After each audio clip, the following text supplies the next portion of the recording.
Hola amigos y amigas, hoy voy a hablar de la historia de los Beatles, en concreto de sus inicios antes de los Beatles. Empecemos.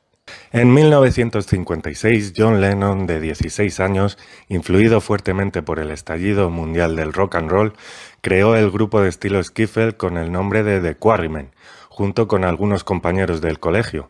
El skiffle era una modalidad barata y sencilla de tocar música, con instrumentos caseros y acústicos, guitarras, tablas de lavar, tapas de ollas, kazús fabricados con peines y papel, palos de escoba, que se adaptaba perfectamente a la pobreza de posguerra en Gran Bretaña, permitiendo que decenas de miles de jóvenes trabajadores se volcaran en la música. Poco tiempo después, el 6 de julio de 1957, Paul McCartney, que por entonces tenía 15 años, conoció a John Lennon en una fiesta en la que estaba tocando con The Quarrymen y se unió a la misma como guitarrista y cantante. Entre diciembre de 1957 y enero de 1958, McCartney invitó a su amigo George Harrison, el cual con 14 años se unió como el guitarrista líder de la formación. Poco después, los Quarrymen, empujados por Lennon, McCartney y Harrison, fueron abandonando el skiffle para orientarse decididamente hacia el rock and roll, a la vez que comenzaron a interpretar temas propios, algo completamente inusual en la música pop de ese momento. El 12 de julio de 1958, The Quarrymen realizó una grabación histórica de un único disco simple, interpretando That'll Be the Day, de su admirado Buddy Holly, y una de las primeras canciones compuestas por McCartney, In Spite of All the Danger. En octubre de 1959, con el nombre de Johnny and the Moondogs, Lennon, McCartney y Harrison participaron en las audiciones realizadas en Liverpool para el programa televisivo de Nuevos Talentos que dirigía el conductor Carroll Lewis. Clasifican para la serie final, realizada el 15 de noviembre en Manchester, pero resultaron eliminados por un aplausómetro. En dicha competencia se destacó finalizando en segundo lugar Rory Storm and the Hurricanes, con Ringo Starr como batería. Lennon, McCartney, Harrison, Starr y Rory Storm mantendrán en los años siguientes una relación de amistad y cercanía musical, compartiendo el escenario en la segunda etapa de los Beatles en Hamburgo. La versión tradicional sobre el surgimiento del nombre The Beatles sostiene que la iniciativa partió de Stuart Sutcliffe, íntimo amigo de John Lennon, que en enero de 1960 se había unido al grupo como bajista. Sutcliffe y Lennon se encontraban solos cuando empezaron a pensar nombres para la banda a partir de la admiración que sentían por Buddy Holly, cuyo grupo se llamaba The Crickets, los grillos. Después de pasar por diferentes tipos de insectos, Sutcliffe propuso The Beatles, los escarabajos, y Lennon por su parte aportó un decisivo juego de palabras, cambiando la sílaba beat por beat, que en inglés suenan igual, en referencia al movimiento beat de Liverpool que integraba la banda. The Beatles dieron una serie de presentaciones en Hamburgo como banda musical oficial en uno de los tantos nightclubs existentes en esta ciudad portuaria de Alemania. En total, los Beatles realizarían 5 series de actuaciones en Hamburgo entre 1960 y 1962. Los Beatles llegaron a Hamburgo en agosto de 1960. Por entonces, Harrison era aún menor de edad y había obtenido el permiso de residencia en Hamburgo mintiendo a las autoridades alemanas sobre su verdadera edad. Para soportar las largas jornadas de actuación, que llegaban a superar las 8 horas, usaron estimulantes como el Preludin. Durante su estadía en Hamburgo, Sutcliffe inició un romance con Astrid Kirchner, una joven fotógrafa y diseñadora alemana que les hizo sus primeras fotos profesionales y diseñó para Sutcliffe el corte de pelo que, luego de ser adoptado por el resto del grupo, definió la imagen Beatle que se volvería mundialmente famosa 2 años después. Harrison era menor de edad, lo que condujo a que el músico fuera deportado en noviembre de ese año. Una semana más tarde, McCartney y Best fueron deportados también por ocasionar un incendio cuando le prendieron fuego a un preservativo colgado de un clavo en su habitación. Lennon regresó a Liverpool a mediados de diciembre. Sutcliffe, por su parte, permaneció en Hamburgo con su novia alemana. En abril de 1961, los Beatles iniciaron una segunda serie de actuaciones en Hamburgo durante 3 meses, tocando en el Top Ten Club. Grabaron varias canciones como banda de apoyo del cantante Tony Sheridan, entre ellas My Bonnie, que fue editada como single y alcanzó el número 32 en la lista Music Mart. A comienzos de 1962, las canciones grabadas con Sheridan fueron lanzadas en el álbum My Bonnie, que incluye 2 temas interpretados exclusivamente por los Beatles, Ain't She Sweet, cantada por John, y el instrumental Cry for a Shadow. En noviembre de 1961, Brian Epstein, dueño de una tienda de discos local y columnista de música, se entusiasmó con la banda después de oírlos en el Cavern Club. Se propuso ser su representante, hecho que se formalizaría a mediados de enero de 1962. Epstein logró que la compañía discográfica Decca les realizara una prueba, que se concretó el 1 de enero de 1962, en la que grabaron 15 temas, entre ellos 3 de autoría de Lennon y McCartney, Like Dreamers Do, Hello Little Girl y Love of the Loved. Decca, sin embargo, decidió no editar la grabación con el comentario «Los grupos de guitarra están en pleno declive, señor Epstein», que era la opinión general de la industria discográfica en ese momento. Esta decisión es uno de los mayores errores en la historia de la música popular. Para entonces, en Liverpool, se volvía cada vez más popular el movimiento conocido como Merseybeat. Brian Epstein logró que el productor George Martin, del sello Parlophone, una pequeña subsidiaria de EMI Records, aceptara realizar una prueba a la banda. La banda tuvo su primera sesión de grabación en Londres bajo la dirección de Martin en los EMI Studios el 6 de junio de 1962, registrándose 4 temas: Bésame Mucho, Love Me Do, P.S. I Love You y Ask Me Why, estos últimos 3 de Lennon y McCartney. A Martin no le convenció la habilidad con la que tocaba la batería Pete Best, sugiriéndole privadamente a Epstein que lo cambiasen por un batería de sesión en el estudio. Finalmente Best fue reemplazado por Ringo Starr, que dejó a Rory Storm and the Hurricanes para unirse a The Beatles. Ya había actuado con ellos en algunas ocasiones, sobre todo cuando Best estaba enfermo. Sin embargo, Martin ya había contratado al batería de sesión Andy White para la siguiente sesión de grabación, y White tocó la batería en Love Me Do y P.S. I Love You. Lanzado en octubre, Love Me Do alcanzó el número 17 en la lista británica Record Retailer. Posteriormente, en el mes de noviembre, comenzaron a grabar lo que sería su segundo sencillo, Please Please Me. Hicieron su debut en la televisión al emitirse una actuación suya en directo en el programa regional People and the Place de Granada Televisión.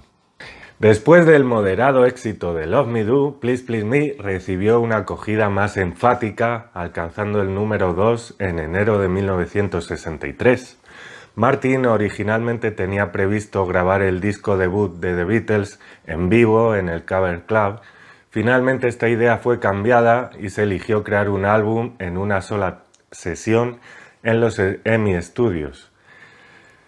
10 canciones fueron grabadas para Please Please Me, acompañadas en el álbum por los 4 temas que ya habían sido publicados en los 2 sencillos, recordando la urgencia que tenían por publicar su álbum debut y dándose la paliza para grabar Please Please Me en un solo día.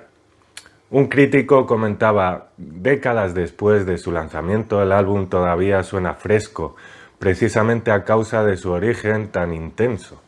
Lennon dijo que apenas se estrujaron la cabeza a la hora de componer las canciones en aquel tiempo. Él y McCartney estaban simplemente escribiendo canciones a lo Everly Brothers y también a lo Buddy Holly, canciones pop sin tener más complicaciones que eso, crear sonido. Y las palabras eran casi irrelevantes. Lanzado en marzo de 1963, el álbum alcanzó el número 1 en las listas británicas. El tercer sencillo que publicaron, From Me to You, fue lanzado en abril y también alcanzó la cima en las listas de éxitos. A partir de ese momento se inició una racha casi ininterrumpida de 17 sencillos editados por The Beatles, que alcanzaron el número 1 en las listas británicas, incluyendo todos los que se publicaron en los siguientes 6 años, a excepción de uno. Lanzado en agosto, el cuarto sencillo, She Loves You, alcanzó el récord de mayor número de copias vendidas en el Reino Unido hasta ese momento, vendiendo cerca de 750.000 copias en menos de 4 semanas. Se convirtió en su primer sencillo en vender 1 millón de copias y siguió teniendo el récord en el Reino Unido hasta 1978. La popularidad de su música les proporcionó una creciente atención de la prensa, a la que ellos respondieron con una descarada e irreverente actitud, que acabó por apartarse de los rasgos característicos de las figuras más importantes de la música pop y que incluso inspiró mayores intereses.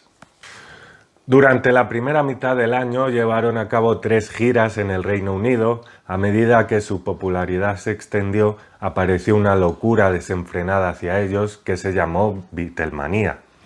Las actuaciones en todas partes, tanto en la gira como en los espectáculos fuera del Reino Unido, fueron recibidas con entusiasmo por los fanáticos que no paraban de gritar.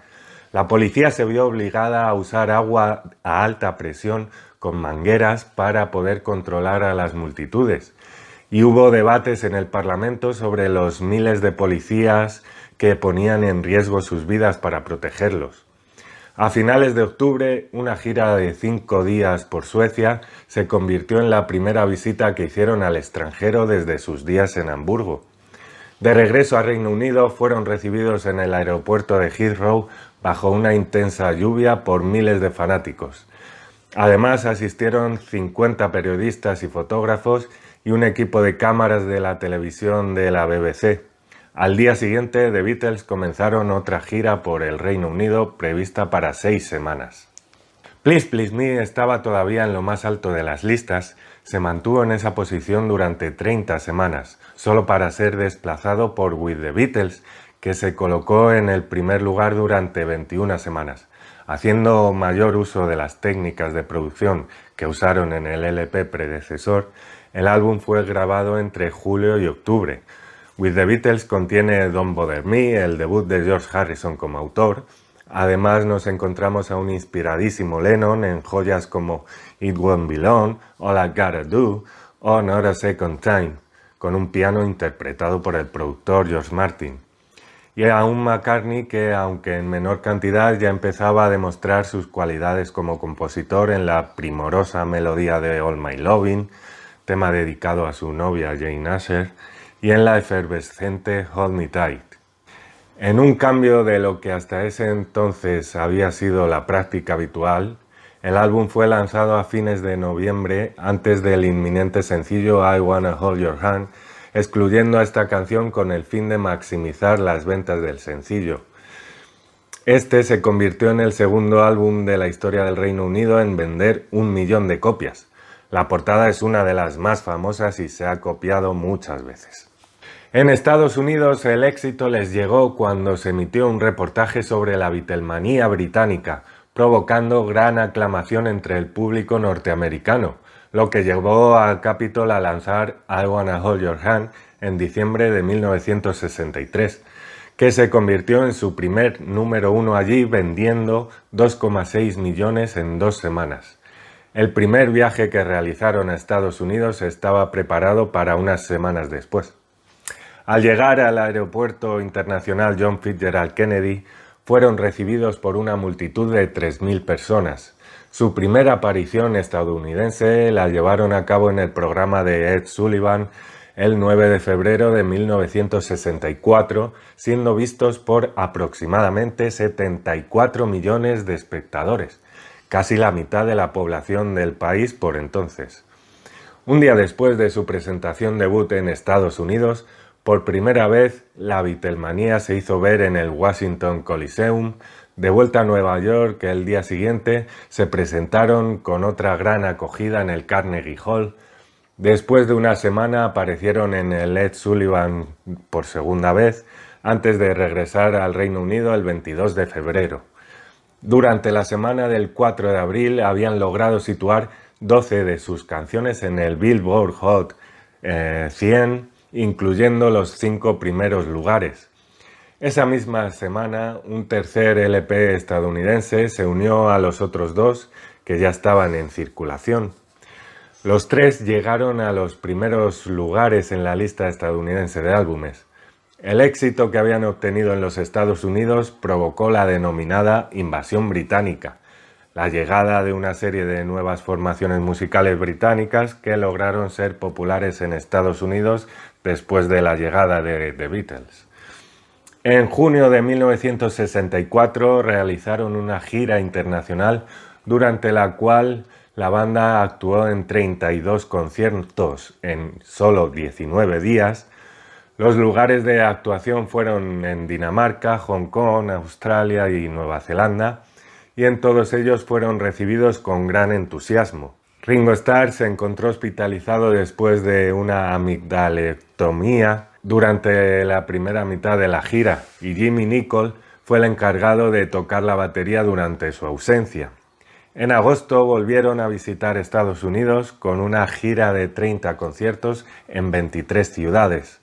Generando una aclamación inmensa, una vez más, la gira atrajo entre 10 y 20.000 aficionados en todos los conciertos. Sin embargo, su música apenas era audible por los gritos del público. United Artists les ofreció un contrato cinematográfico con la esperanza de poder llegar a un acuerdo discográfico con ellos.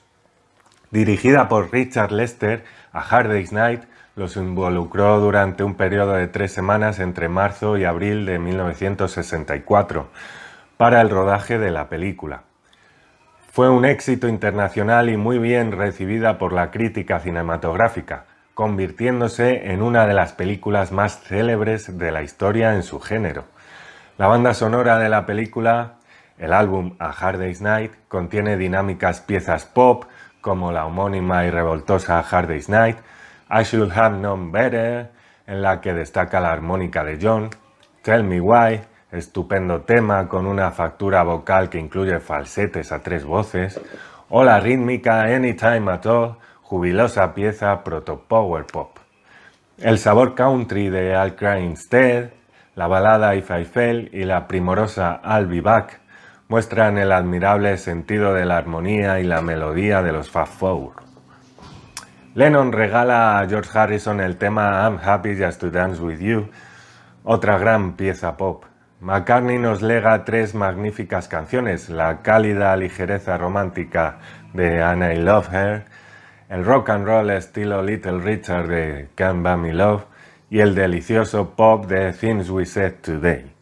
Su cuarto álbum de estudio, Beatles for Sale, lo grabaron entre agosto y octubre de 1964.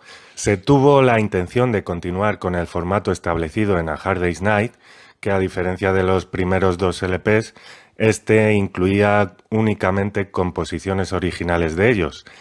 Reconociendo el desafío que planteaba el dar constantes conciertos por todo el mundo, no pudieron componer suficientes canciones.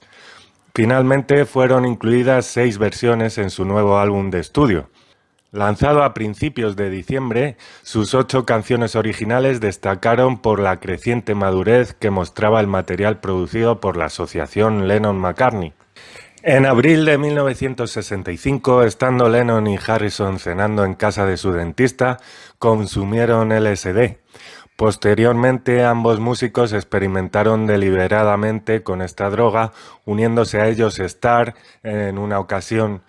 McCartney se mostró al principio reacio a probarla, pero finalmente lo hizo en 1966 y más tarde se convirtió en el primero en hablar públicamente sobre ello. La controversia surgió en junio de 1965, cuando la reina Isabel II los designó como miembros de la Orden del Imperio Británico. En ese tiempo se concedía fundamentalmente a veteranos de guerra y a líderes civiles, por lo que provocó que algunos receptores protestasen devolviendo la insignia. En julio de 1965, The Beatles dieron sus 2 únicos conciertos en España, en Madrid y Barcelona, como parte de una gira de 10 conciertos por toda Europa. No era la primera vez que visitaban España. John y Brian Epstein habían estado de vacaciones en 1963 en Torremolinos. mientras que Paul, George y Ringo optaron por Tenerife. Son famosas las escenas emitidas en el Nodo, en el Hotel Grand Meliá Phoenix, donde las bodegas Domenech organizaron una cata de vino de Jerez y los chicos pudieron firmar unos barriles. El concierto de Madrid se realizó en Las Ventas el 2 de junio de 1965. La presentación corrió a cargo de Torrebruno. Los teloneros fueron un elenco de grupos y cantantes nacionales que llenaron la primera parte del concierto. Al día siguiente tocaron en la Monumental de Barcelona. La segunda película de The Beatles, Help, de nuevo dirigida por Lester, fue estrenada en julio de 1965, descrita principalmente como una parodia de las películas de James Bond. El film fue recibido tibiamente por la crítica y por ellos mismos. McCartney comentó: Help era estupenda, pero no fue nuestra película, éramos como una especie de estrellas invitadas. Fue divertido, pero básicamente como idea para una película estuvo un poco errada. Su banda sonora, el quinto álbum de estudio de la agrupación, contenía material original con solo 2 covers. Lennon era el cantante y compositor dominante en ella, incluyendo los 2 sencillos extraídos del álbum, Help y Ticket to Ride.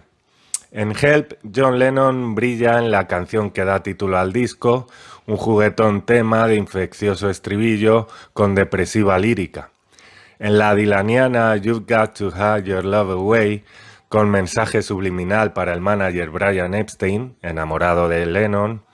En la exquisita elegancia pop de You're Gonna Lose That Girl, que incluye un gran trabajo en los coros de Paul y George.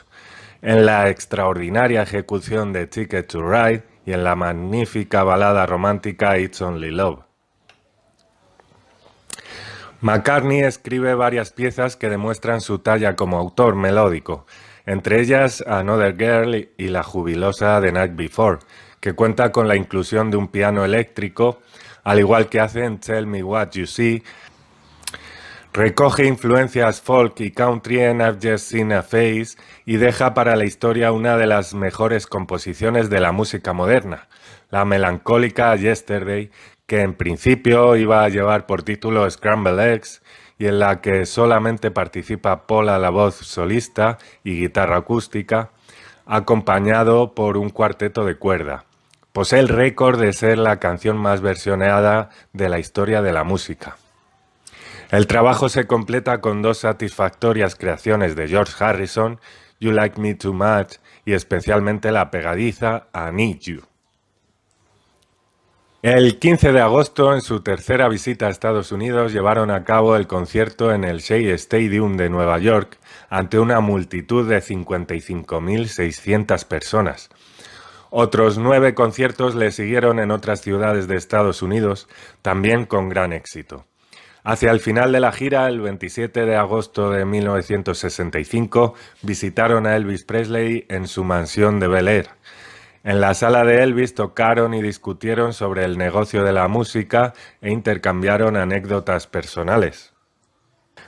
Rubber Soul, lanzado a principios de diciembre, fue aclamado por la crítica como un gran paso en madurez y la complejidad de su música. En esta obra maestra se puede escuchar un Harmonium in the World, una composición de John Lennon que con sus constantes referencias al amor se podría integrar en el movimiento hippie, o un órgano Hammond interpretado por Ringo en I'm Looking Through You, tema escrito por Paul McCartney. El sitar indio de George Harrison es un complemento perfecto para Norwegian Wood, hermosa canción de John muy influenciada por Dylan y que inspiró al propio Dylan para escribir Fourth Time Around. El bajo fuzz suena en manos de Macca en Think for Yourself, pieza escrita por George, al igual que If I Needed Someone, un tema con clara influencia de los Byrds. Incluso introducen un solo de piano, acelerado para que sonase como un clavicordio, tocado por George Martin en In My Life, la mejor aportación junto a la delicada balada Girl de Lennon al álbum.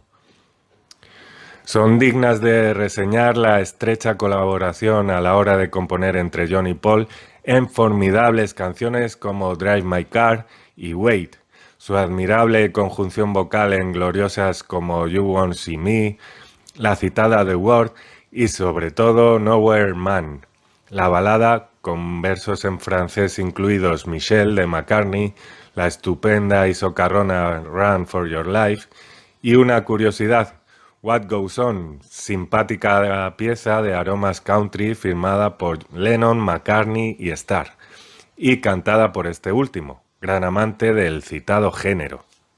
En junio de 1966 salió a la venta Yesterday and Today, un álbum creado por Capitol Records para el mercado estadounidense. El disco causó gran impacto por su portada, al retratarlos vestidos de carniceros rodeados de piezas de carne y muñecas de plástico mutiladas. Ante la controversia y el escándalo de la portada de este álbum, decidieron cambiarla por una nueva más convencional. Durante una gira por Filipinas, un mes después de que saliera a la venta este disco, fueron invitados a un desayuno en el Palacio Presidencial por parte de la primera dama del país, Imelda Marcos. Cuando se presentó la invitación, Epstein la rechazó en nombre del grupo, ya que nunca había sido su política el aceptar este tipo de invitaciones oficiales. The Beatles se dieron cuenta pronto de que el régimen de Marcos no estaba acostumbrado a aceptar un no por respuesta. Como resultado de esto, tuvieron que escapar del país a causa de los disturbios que se habían ocasionado. Al poco tiempo, a punto de comenzar la tercera gira por Estados Unidos, se encontraron con la reacción furibunda de algunos religiosos y conservadores de aquel país, debido a un comentario que Lennon había hecho el marzo pasado. En una entrevista opinó que la religión cristiana estaba por entonces en franco declive y que The Beatles eran en ese momento más populares que Jesucristo. El comentario pasó prácticamente desapercibido en Inglaterra, pero cuando una revista la publicó en Estados Unidos, se creó una gran controversia entre los grupos religiosos del sur de Estados Unidos. Al mismo tiempo ocasionó también que en Sudáfrica el gobierno prohibiera la publicación de grabaciones de The Beatles, acta que se extendió hasta 1971. Epstein lo criticó públicamente diciendo que habían interpretado las palabras de Lennon fuera de contexto. Finalmente, Lennon tuvo que disculparse públicamente por su comentario en una conferencia de prensa en Chicago el 11 de agosto de 1966. Revolver, lanzado en agosto de 1966, una semana antes de su última gira, marcaría otro paso más para el grupo. Uno de sus álbumes más importantes, ya que marcó un punto de inflexión en su carrera, el de pasar de grupo de fans a genios del estudio. A partir de Revolver ya no eran el mejor grupo del momento, se empezó a vislumbrar a la mejor banda que ha dado la música. Disco adelantado a su tiempo, influyendo considerablemente a otras importantes bandas, llegando al actual panorama musical. Variedad compositiva, el dúo Lennon-McCartney más inspirado que nunca y una obra maestra que significó un antes y un después en la historia de The Beatles y por lo tanto en la historia de la música. La portada, diseñada por Klaus Bormann, un amigo que conocían desde sus días en Hamburgo, consistió ahora en un collage artístico en blanco y negro que tenía caricaturizada la imagen de The Beatles. El álbum fue precedido por el sencillo Paperback Writer con Rain en la cara B del disco. The Beatles rodaron cortometrajes promocionales para ambas canciones que están considerados como primeros vídeos musicales de entre los que se rodaron en aquella época. The Beatles dieron su último concierto en vivo el 29 de agosto de 1966 en el Candlestick Park en San Francisco. Marcó el final de un periodo de 4 años dominado por giras que incluyeron cerca de 1.400 apariciones en conciertos a nivel internacional. En menos de 7 meses después de grabar Revolver, volvieron a los estudios de grabación de EMI el 24 de noviembre de 1966 para empezar a grabar su octavo álbum, Sgt. Pepper's Lonely Hearts Club Band. Primero se produjo el sencillo independiente de doble cara A, Strawberry Fields Forever, Penny Lane, en febrero de 1967. El Sgt. Pepper le siguió en junio. La complejidad de las grabaciones musicales creadas usando solo tecnología de grabación a 4 pistas asombró a artistas contemporáneos que buscaban superar a The Beatles. Con una soberbia, vivaz introducción descriptiva sobre la banda de los corazones solitarios, el LP contiene alegres piezas de ejemplar construcción melódica, como With a Little Help from My Friends, Oda a la amistad cantada por Ringo y posteriormente versionada con éxito por Joe Cocker. Fixing a Hole, Getting Better, Lovely Rita o She's Leaving Home, un prodigio de sensibilidad y belleza. También piezas caleidoscópicas como Losing the Sky with Diamonds, canción que aunque se dijo que estaba dedicada al LSD, el propio John Lennon afirmó que era la descripción de un dibujo realizado por su hijo Julian con influencias del escritor Lewis Carroll.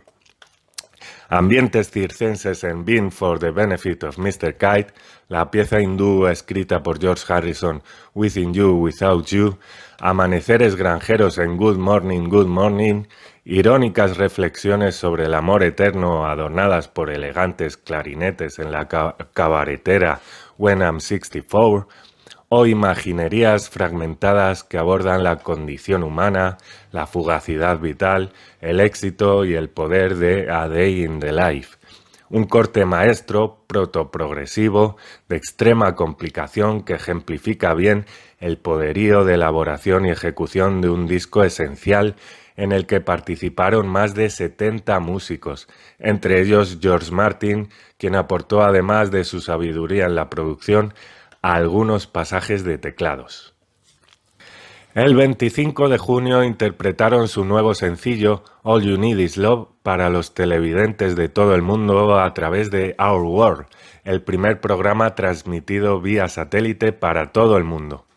2 meses después sufrieron una pérdida que lanzó su carrera al caos. Brian Epstein murió. Esto los dejó desorientados y temerosos por su futuro. Magical Mystery Tour, la banda sonora de una próxima película de The Beatles, apareció como un doble EP de 6 temas a principios de diciembre de 1967. En los Estados Unidos, las 6 canciones aparecieron en un LP titulado de la misma manera, en el que se incluyeron también los temas de sus últimos sencillos. Se inicia en el corte homónimo con una briosa apertura de nervudas trompetas. El sublime sentido pop de Paul sobresale en la taciturna balada de Fool on the Hill, historia sobre alienación social con espléndida simbología. El sonido viene marcado por el clásico piano maca con hermosas flautas ornamentando la melodía.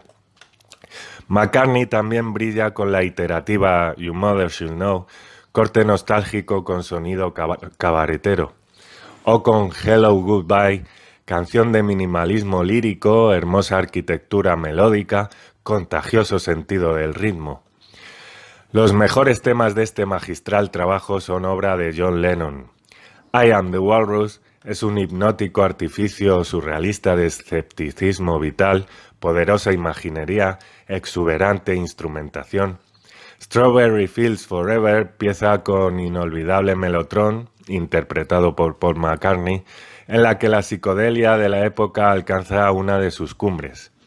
El clásico cántico de amor y paz All You Need Is Love, el delirio alucinógeno de George Harrison con Blue Jay Way y la canción más inspirada escrita por Paul para este álbum, Penny Lane, recuerdo de la vida en Liverpool con esa trompeta tan evocativa e imitada. La película Magical Mystery Tour, dirigida básicamente por McCartney, les trajo la primera crítica negativa por parte de la prensa del Reino Unido, con artículos despectivos hacia su film.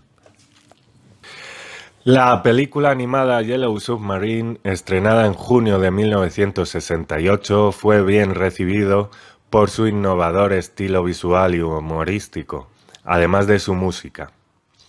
De la banda sonora destaca la enorme canción Hey Bulldog con un riff muy pegadizo.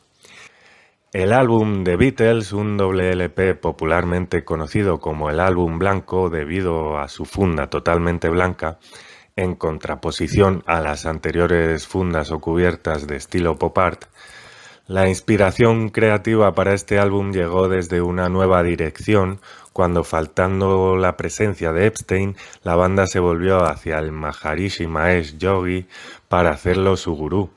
En la India, la impartición de un curso guía de 3 meses se convirtió en uno de sus periodos más creativos, produciendo allí un gran número de canciones, incluyendo la mayor parte de las 30 grabadas para el álbum.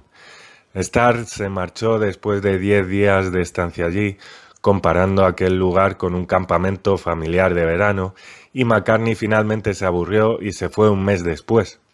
Para Lennon y Harrison la creatividad se tornó en cuestionamiento cuando se dieron cuenta de que el Maharishi estaba tratando de manipularles y había hecho proposiciones sexuales a varias asistentes.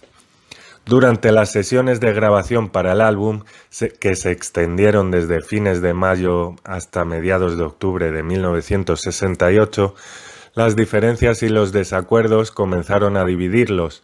Starr los dejó por un tiempo, lo que hizo que siguiesen adelante con McCartney tocando la batería en varios temas. El romance de Lennon con la artista vanguardista Yoko Ono contribuyó a crearles tensiones, haciendo que Lennon perdiese el interés en escribir canciones con McCartney. Desobedeciendo el acuerdo que ellos mismos establecieron de no llevar parejas al estudio, Lennon insistió en llevar a Ono a todas las sesiones de grabación. Publicado en noviembre, el White Album fue el primer álbum de The Beatles editado por Apple Records. El sello discográfico era una de las divisiones de la empresa Apple Corps, formada por el grupo a su regreso de la India. En este magnífico álbum encontramos canciones como Revolution One, tema de posturas revolucionarias pero de esencia pacifista, presentado aquí en su versión acústica, inferior a la fuerza eléctrica y distorsionada del single. Helter Skelter, la canción más potente de su carrera, obra de Paul McCartney que enloqueció al futuro asesino Charles Manson. Dear Prudence, dedicada a la hermana de Mia Farrow. Back in the USSR, una simpática mezcla entre Chuck Berry y los Beach Boys. Sexy Sadie, acerba crítica al Maharishi Yogi. Rocky Raccoon, tema acústico de influencia country. Glass Onion, en el que Lennon repasa con tono jocoso algunos temas de ellos. Happiness is a Warm Gun, absorbente pieza de pop surreal con sublimes variaciones. Julia, emotivo, hermoso y obsesivo recuerdo de John a su querida madre. O While My Guitar Gently Weeps, la mejor canción escrita por George Harrison junto a Something. Pop, rock, music hall, psicodelia, country, blues, reggae, folk, surf o incluso heavy metal se dan cita en un álbum esencial de una influencia descomunal en todo tipo de vertientes musicales. Aunque Let It Be fue el último álbum que lanzaron, la mayor parte de su contenido fue grabado antes que Abbey Road, inicialmente llamado Get Back. Let It Be se originó de una idea que Martin atribuye a McCartney, preparar nuevo material e interpretarlo por primera vez en un concierto, grabarlo para un nuevo álbum y filmar sus sesiones de grabación. En este caso, mucho del contenido del disco vino del trabajo en estudio, muchas horas de las cuales fueron capturadas en película por el director Michael Lindsay Hogg. Fue una época en la que las relaciones entre los miembros de The Beatles estaban en su punto más bajo. Agravado por las relaciones entre McCartney y Lennon, Harrison abandonó los ensayos durante una semana. Regresó con el teclista Billy Preston, que participó en los últimos 10 días de las sesiones del álbum y que fue acreditado en el sencillo Get Back. Pensando en la localización para realizar el concierto, a los miembros de la banda se les agotaron todas las ideas, rechazando, entre otros escenarios, un barco en el río Támesis, el desierto de Túnez y el Coliseo de Roma.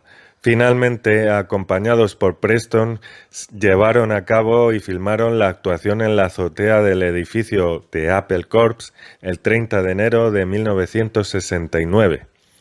El ingeniero Glyn Johns trabajó durante meses reuniendo varias iteraciones posibles para poder publicar un álbum definitivo de Get Back, mientras que ellos trataban otros asuntos. El problema llegó con la necesidad de nombrar un asesor financiero, necesidad que se había hecho evidente al no estar ya Epstein para gestionarles sus asuntos de negocios. Lennon estaba a favor de Alan Klein, que había negociado los contratos de los Rolling Stones y otras bandas del Reino Unido durante la invasión musical británica en los Estados Unidos. La elección de McCartney fue John Eastman, hermano de Linda Eastman, con quien McCartney se casaría el 12 de marzo de 1969, 8 días antes de que lo hiciera Lennon y Ono. No se pudo llegar a ningún acuerdo, así que ambos candidatos fueron nombrados para el mismo puesto. Martin se sorprendió cuando McCartney se puso en contacto con él y le pidió que produjera un nuevo álbum, ya que las sesiones de Get Back habían sido una experiencia desagradable y que había pensado que era el final del camino para todos. Las sesiones de grabación de Abbey Road se iniciaron a finales de febrero de 1969. Lennon rechazó el formato propuesto por Martin de una obra musical continua y quería que sus propias canciones y las de McCartney ocuparan partes separadas del álbum. El formato final, con canciones individuales en la primera parte y la segunda comprendiendo un largo medley, fue un concepto sugerido por McCartney. La complementación de I Want You, She's So Heavy de Abbey Road el 20 de agosto fue la última vez que los 4 Beatles estuvieron juntos en el mismo estudio. Lennon anunció su retirada de la formación el 20 de septiembre de 1969, pero se llegó a un acuerdo por el cual no se haría ningún anuncio público hasta que no se resolvieran algunos asuntos legales aún pendientes. Lanzado 6 días después de la declaración de Lennon, Abbey Road vendió 4 millones de copias en 2 meses y encabezó las listas del Reino Unido durante 11 semanas. Su segunda pista, la balada Something, se publicó también como sencillo, la primera y única composición de Harrison en aparecer como cara A en los sencillos de The Beatles. El 3 de enero de 1970 se grabó la última nueva canción de The Beatles, I'm in Mine, de Harrison, para el aún incompleto álbum Get Back. No había participado Lennon, que se encontraba entonces en Dinamarca. Para completar el álbum, ahora retitulado Let It Be, Klein dio en marzo las cintas de grabación de Get Back al productor estadounidense Phil Spector. McCartney anunció públicamente la separación del grupo el 10 de abril de 1970, una semana antes de la publicación de su primer álbum en solitario, McCartney. El 8 de mayo se lanzó el álbum Let It Be, con producción final de Spector. La película documental Let It Be le siguió más tarde, en ese mes. En la ceremonia de los premios Oscar del siguiente año ganaría el Oscar a la mejor banda sonora. Y hasta aquí este repaso a la historia del grupo más grande que nunca ha existido, los Beatles. Espero que os haya gustado mucho y nos vemos en los siguientes. No olvidéis suscribiros, darle un buen like y comentad abajo. ¡Hasta luego!